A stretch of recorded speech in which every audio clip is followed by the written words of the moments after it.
नमस्कार दोस्तों। सावन शुक्ल पक्ष की पूर्णिमा से पहले आने वाले शुक्रवार के दिन रखा जाने वाला व्रत है वरलक्ष्मी व्रत। यह बहुत महत्वपूर्ण माना जाता है। वरलक्ष्मी अर्थात वर देने वाली लक्ष्मी। इस दिन माँ लक्ष्मी की उपासना से मनचाहा वरदान प्राप्त होता है। वरलक्ष्मी व्रत मुख्यतः आंध्र प्रदेश, कर्नाटक, उत्तरी तमिलनाडु और तेलंगाना राज्यों में पूरे उत्साह के साथ मनाया जाता है। उत्तर भारत में मनाए जाने वाली दीपावली में लक्ष्मी पूजन तथा पूर्वी भारत में मनाए जाने वाले शरद पूर्णिमा के लक्ष्मी पूजन से इस व्रत की समानता हम देखते हैं। माना जाता है कि इस दिन माँ लक्ष्मी की पूजा करने से शुभ फलों की प्राप्ति होती है और घर धन्य धान्य से भरा रहता है। वरलक्ष्मी देवी क्षीर सागर के नाम से जाने जाने वाले दूधिया सागर से अवतरित हुई। वरलक्ष्मी के रंग को दूधिया सागर के रंग के रूप में वर्णित किया गया है और वह रंगीन कपड़ों में सुशोभित रहती है। ऐसा माना जाता है कि माता वरलक्ष्मी का रूप वरदान है और वह अपने सभी भक्तों की सभी मनोकामनाएं पूरी करती हैं।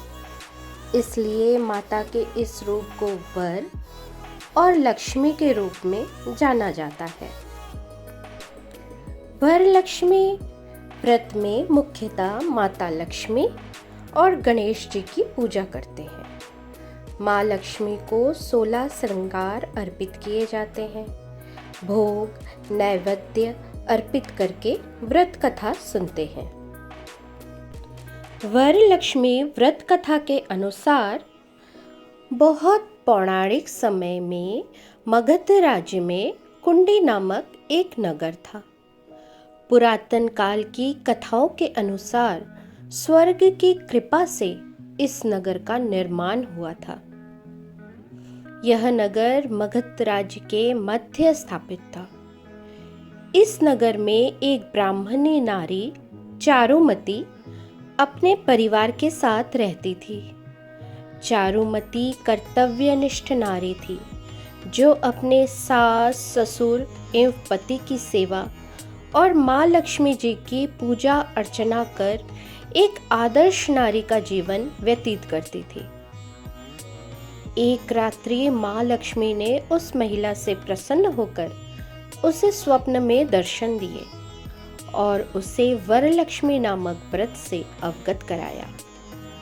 इस व्रत के प्रभाव से तुम्हें मनोवांछित फल प्राप्त होगा, ऐसा माता ने उससे कहा। अगली सुबह चारुमती ने माँ लक्ष्मी द्वारा बताए गए वरलक्ष्मी व्रत को समाज के अन्य नारियों के साथ विधिवत पूजन की। पूजा के संपन्न होने पर सभी नारियां कलश की परिक्रमा करने लगी। परिक्रमा करते समय समस्त नारियों के शरीर विभिन्न स्वर्ण आभूषणों से सज गए। उनके घर भी स्वर्ण के बन गए तथा उनके यहाँ घोड़े, हाथी, गाय आदि पशु भी आ गए। सभी नारियां चारुमती की प्रशंसा करने लगीं, क्योंकि चारुमती ने ही तो उन सबको इस व्रत विधि के बारे में बताया था। कालांतर में यह कथा भगवान शिव जी ने माता पार्वती जी को सुनाई थी। इस व्रत को सुनने मात्र से ही लक्ष्मी जी की कृपा प्राप्त होती है। जय महालक्ष्मी। वरलक्ष्मी व्रत की पूजा विधि। वरलक्ष्मी व्रत वाले दिन सुबह जल्दी उठकर स्नान कर ले, फिर पूजा स्थान को गंगा जल से शुद्ध कर ले। माँ वरलक्ष्मी का ध्यान करते हुए व्रत का संकल्प करें। लकड़ी की चौकी पर लाल रंग का साफ कपड़ा बिछाएं। माँ लक्ष्मी की प्रतिमा स्थापित करें। साथ ही प्रतिमा के पास कुछ साबुत चावल रखें। अक्षत कभी भी टूटे नहीं लेने चाहिए। इसके बाद इन चावलों के ऊपर एक जल से भरा कलश रख दें।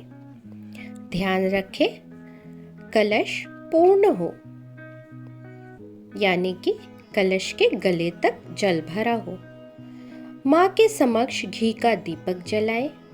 कलश के चारों तरफ चंदन से लेप लगाएं। माँ लक्ष्मी के मंत्रों का सच्चे मन से जाप करें। माता को फूल, नारियल, हल्दी, कुमकुम, माला इत्यादि चीजें अर्पित करें।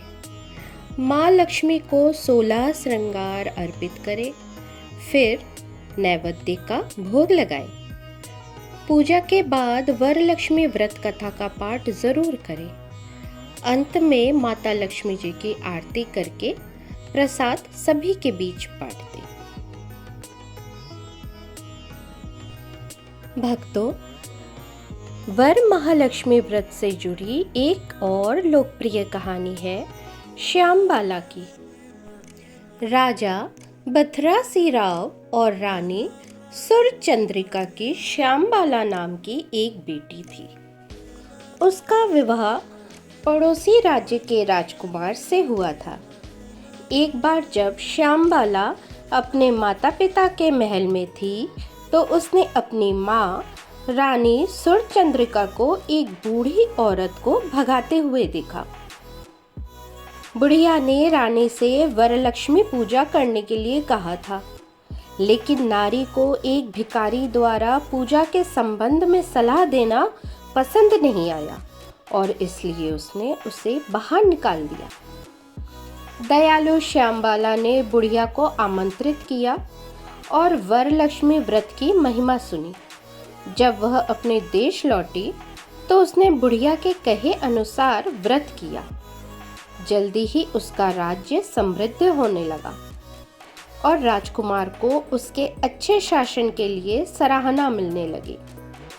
लेकिन श्यामबाला के माता पिता को अनेक कष्ट सहने पड़ रहे थे और चारों ओर कष्ट का माहौल हो गया था। राजा और रानी ने अपनी सारी संपत्ति खो दी और लोगों ने उनके शासन के खिलाफ विद्रोह करना शुरू कर दिया। अपने माता पिता के राज्य में कष्टों के बारे में सुनकर श्यामबाला ने सोने के बर्तन भेजे, लेकिन जैसे ही रानी सुरचंद्रिका की नजर उन पर पड़ी, वे राख में बदल गए। यह घटना सुनकर श्यामबाला को एहसास हुआ कि यह सब उसकी माँ द्वारा उस बुढ़िया का अपमान कर महल से निकालने का परिणाम है। उसे एहसास हुआ कि वह बुढ़िया छिपी हुई देवी लक्ष्मी थी। श्यामबाला ने अपनी माँ से देवी लक्ष्मी से क्षमा मांगने और वरलक्ष्मी व्रत करने को कहा। उसकी माँ ने ऐसा ही किया और पिछला गौरव उन्हें हासिल हो गया। तो दोस्तों, इस तरह से वरलक्ष्मी व्रत कथा का संसार में प्रचार प्रसार हुआ और राजा से लेके रंक तक सभी माता वरलक्ष्मी की पूजा अर्चना करने लगे। माता वरलक्ष्मी हमें धन, धान्य, आयु, आरोग्य, ऐश्वर्य, संतान और सौभाग्य देने वाली है। तो भक्तों, आप सभी को वरलक्ष्मी व्रत की शुभकामनाएं।